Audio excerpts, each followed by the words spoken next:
वही वीर जमाना बने सीना सीना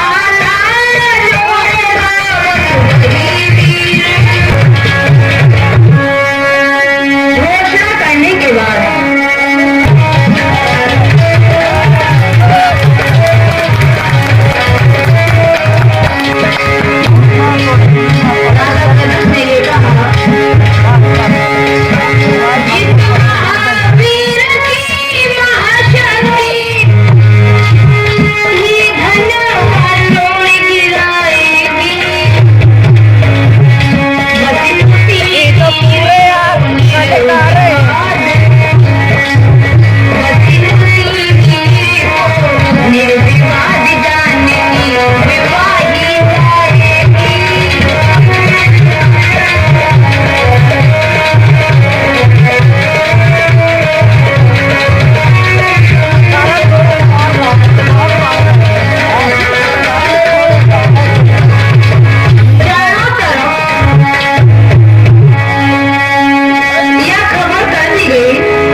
विश्वामित्र को भी यह सूचना मिली तो वे श्री राम लक्ष्मण को साथ लेकर जनकपुरी की ओर चल दिए। उन्होंने पाई है खबरिया लेके चले हैं लक्ष्मण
पूछा कि गुरुदेव, गुरुदेव तुम्हें मैं क्या देख रहा हूँ? तो विश्वामित्र जी कहने लगे कि श्री राम सुनो, रघुनंदन की बात सुने विहसी विश्वामित्र गौतम ऋषि की नारिका कहने लगे चरित्र। सुनो राघव, यहाँ गौतम ऋषि की नारी अहिल्या है। तो इतनी बात सुनकर श्री राम ने प्रश्न किया कि गुरुदेव, इनके बारे में विस्तार से समझाओ कि आखिर ये पत्थर क्यों बन गई? तो गुरुदेव कहने लगे कि सुनो राम, एक बार इंद्र ने गौतम ऋषि की पत्नी अहिल्या को देखा तो वह उसकी सुंदरता देखकर हैरान रह गया और सोचने लगा कि मानी जाती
चंद्रमा के पास गया, सारी बात बताई और बोला सुनो, और जावन करके चंद्रमा, मैं तुमसे कुछ कहने के लिए आया हूँ।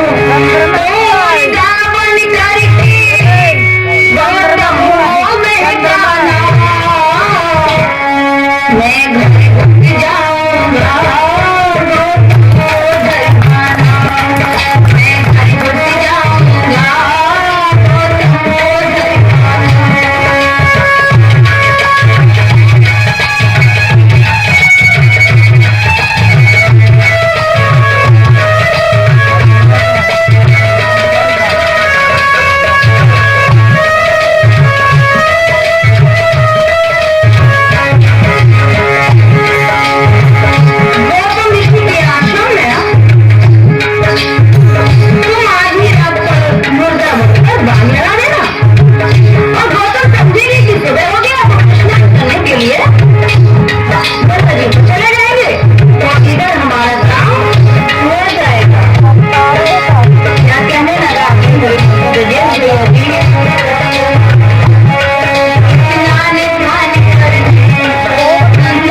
किया, अर्थात आधी रात के समय चंद्रमा ने मुर्गा बनकर कैसा गजब किया सुखी भैया जी। गजब कर डालो वाह मुर्गा ने, गजब कर डालो वाह मुर्गा ने।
गंगा स्नान करने चले गए। इधर इन्होंने मौका पाकर गौतम ऋषि के भेष में अहिल्या के साथ चल दिया और गौतम ऋषि को स्नान करते समय ही यह भेद गंगा जी के द्वारा मालूम हो गया। उन्होंने आकर अहिल्या को श्राप दे दिया, तभी से यह बेचारी यहाँ पत्थर बनी पड़ी है। अब तुम इसका उद्धार करो। गुरु की आज्ञा पाकर श्री राम ने जैसे ही अपना पैर शिला से लगाया, वैसे ही सबको क्या हुआ, चरण ऋषि शिला को राघवनी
की ओर चल दिए।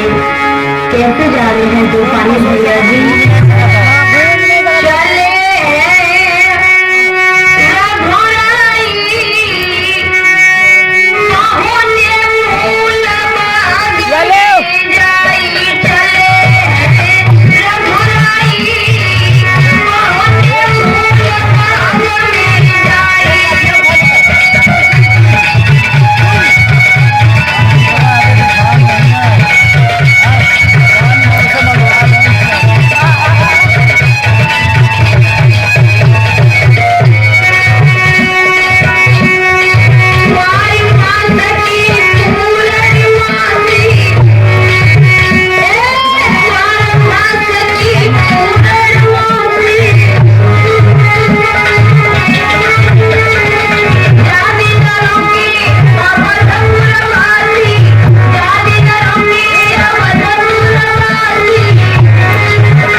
पूरा परिचय बता दिया। अब तो राजा जनक ने अपने भाग्य की सराहना की। इधर राम और लक्ष्मण गुरु की आज्ञा पाकर जनकपुर की शोभा देखने निकल पड़े।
वाले राजकुमार तो सीता की योग्य है।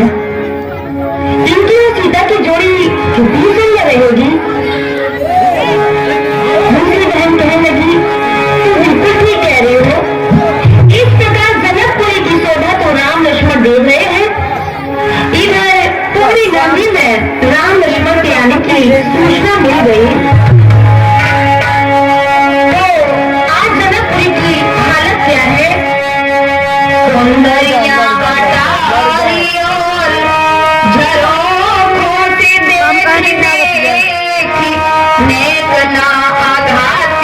चलाती हैं। जिस ओर जाते श्री राम और भीड़ों करना आघाती हैं।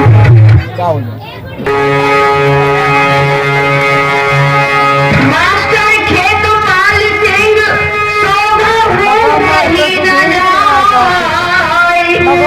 संगीता सीत श्री राम को झुकाती। नगरी की शोभा देखते हुए राम लक्ष्मण जब आगे बढ़े तो कुछ नर नारियों ने उन्हें देख नहीं पाया।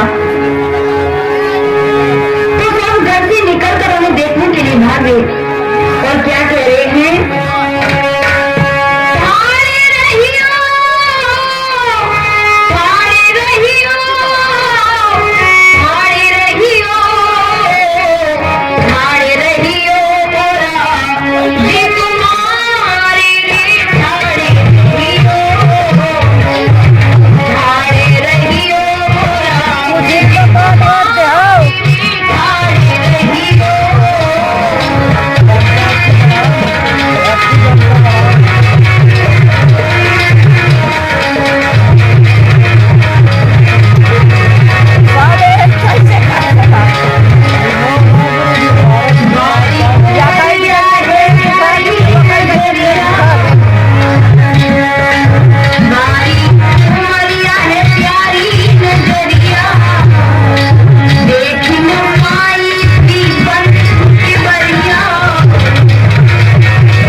जनकपुरी की शोभा देखते हुए वह सभी जनकपुर वालों के चित्त चुराकर वे दोनों भाई वापस गुरु जी के पास लौट आए।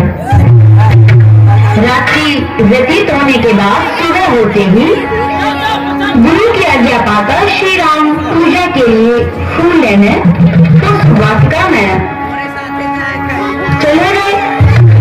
भगवान श्री राम लक्ष्मण पुष्प वाटिका में जब फूल लेने के लिए चले गए और वहां की जब शोभा देखी है तो कैसी शोभा थी। बाग बाग थी बाग में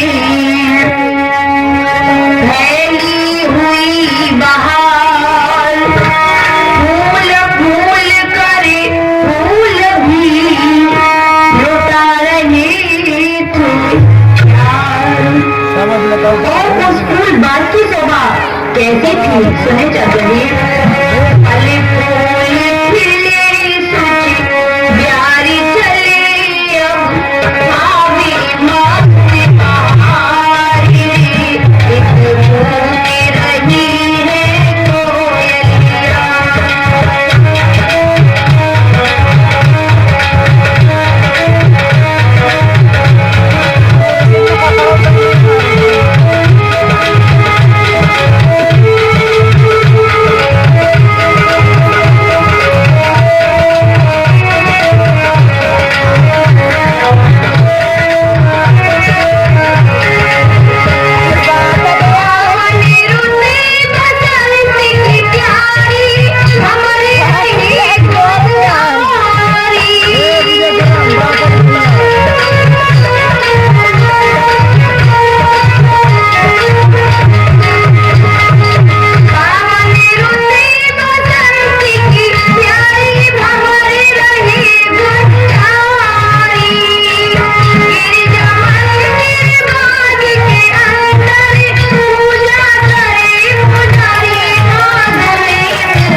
पूजन के लिए अपनी सखियों के साथ बाद में आई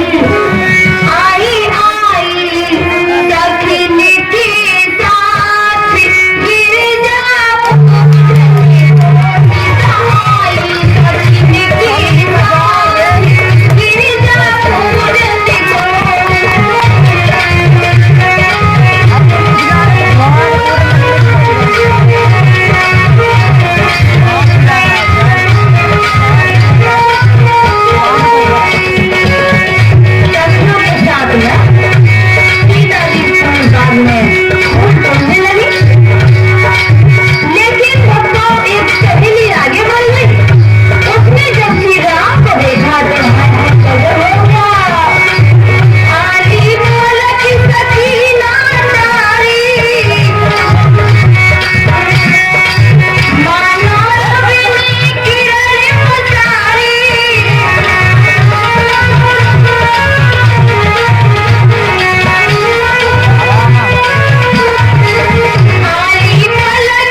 रविराम निरख कर दुखी हुए।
चलने लगी। मंदिर में पहुंचकर गिरजा पूजन करके सीता जी ने मां जगदम्बा से वरदान मांगा तो मां भवानी ने सीता को दिल के अंदर ही एवं मस्त कहकर इच्छा पूर्ण होने का वचन दिया। और नारद की वाणी सत्य होने की भी बात कही। वरदान प्राप्त कर सीता ही सहेलियों के साथ महलों के लिए चली। कैसे जा रही है तो दिख गया, चली सीता महल की राम जके मन का बची, चली सीता राम जके मन का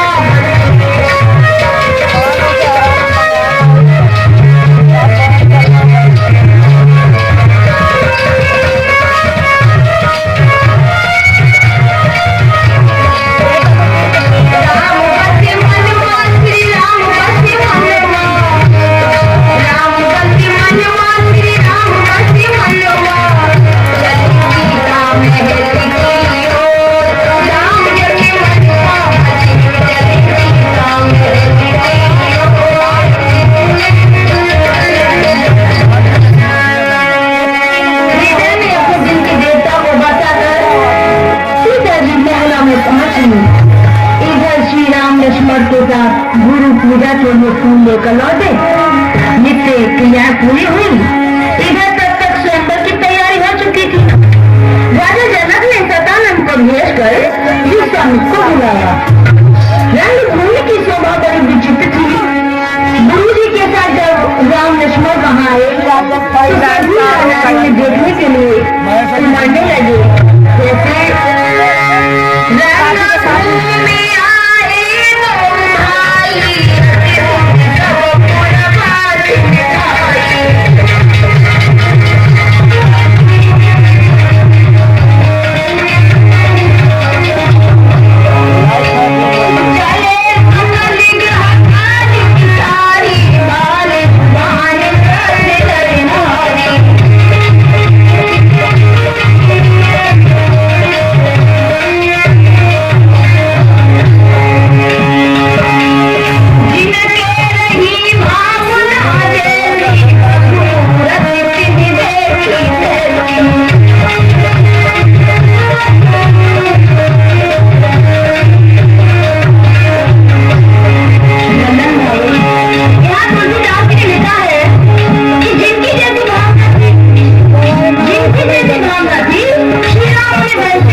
यानी श्री राम को देखकर कामया मोहित हो गई। अब ये कथा क्यों कि एक और सीता जी वरमाला लिए खड़ी है और इधर बड़े बड़े शूर भी धनुष को उठाने की कोशिश कर रहे, लेकिन गजब हो गया। अरे धनुष उठाना तो दूर रहा, कोई भी योद्धा उसे हिला भी न सकता। वो देखकर मिथिलापति बेचैन होकर लौटाने लगे।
जब ये शब्द वहां बैठे हुए लोगों ने सुने तो सबके से नीचे झुक गए, लेकिन सूर्यवंशी शेषा और कई लक्ष्मण चुप कैसे रह सकते थे। वे बोले, क्या कहते हो जनक, क्या पृथ्वी पर कोई वीर ही नहीं रहा? ऐसा नहीं हो सकता। लक्ष्मण बोले, अभिमान त्याग कर कहता हूँ, आदेश गुरु का पाऊं मैं, ओ धनुआ की तो चली कहाँ सारा ब्रह्मांड में, ओ राजा।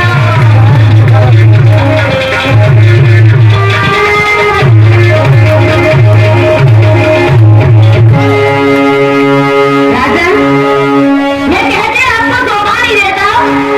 मैं सत्य बयान करता हूँ कि आज मुझे गुरु की आज्ञा मिल जाए तो धनुआ की तो बात क्या, मैं इस पृथ्वी को ही गैस की तरह उछाल दूं। लक्ष्मण का क्रोध देखकर वहां सभी राजा महाराजा उनकी ओर तख्ती बांधकर देखने लगे। इधर विश्वामित्र जिन्होंने शांत किया और श्री राम को धनुष उठाने का संकेत किया। भक्तों, गुरु की आज्ञा पाकर श्री राम धनुष तोड़ने चले। कैसे जा रहे हैं बाबा जी? जिस समय उठाया धनुष को, बिजली की तरह उठी झड़ने, हुआ नभमंडल समो बदली सी करके उठी झड़ने।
भगवान श्री राम सीता से बड़े थे और सीता जी छोटी।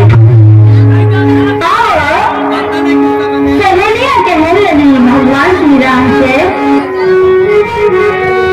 झुकी जइयो तनिक रघुवीर, सिया मेरी बारी है, झुकी जइयो लला रघुवीर, लली मेरी बारी है।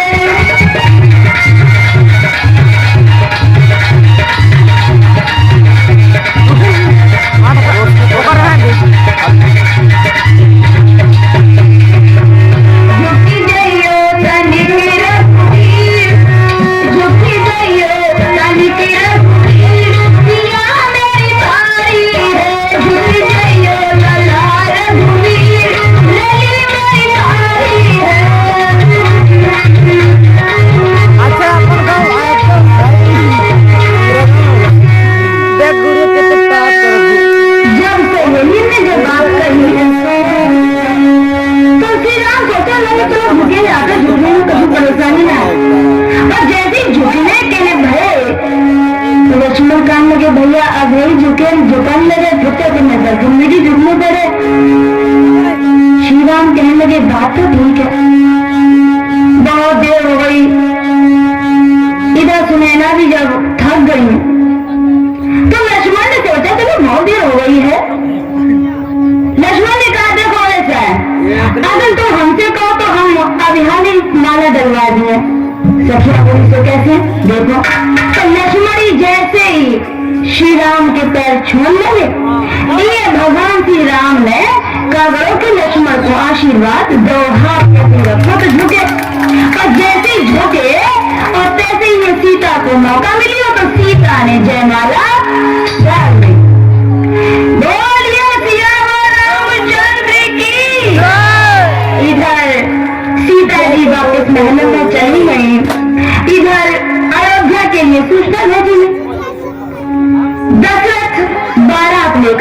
जनकपुरी में आए। प्रमाण के अनुसार 29 दिन तक जनकपुरी में ये बारात ठहरी। अब अधेल शुक्ल पक्ष पंचमी को राम का विवाह हुआ। राम का ही नहीं भक्तों, साथ ही साथ लक्ष्मण का उर्मिला से, भरत का मांडवी से, शत्रुघ्न का श्रुतकीर्ति से विवाह हुआ। अर्थात चारों भाइयों का एक साथ विवाह हुआ। 35 दिन तक विवाह के बाद बारात और उठी। उस शुक्ल दशमी को बारात जब लौटने वाली थी तो नवमी के दिन दावत के समय सखियों ने बारात को गालियां सुना। ये श्री राम लक्ष्मण को कही जाता लक्ष्मण 4-5 जो सखियां तुम्हें कितनी गाली देती है लेकिन तुम कुछ करने होती। लक्ष्मण ने कहा ठीक है भैया, अगर तुम कह रहे हो तो नाम क्या वैसे हाँ मान को नहीं मान को, अगर तुम्हारी आगे तो ठीक है, हम क्या बैठे रहे। नहीं है पानी पी चला वो पानी नहीं। आज सखियां गालियां देने लगी। कैसे गालियां दे रही हैं?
माह कृष्ण पक्ष अयोध्या में पहुंचा।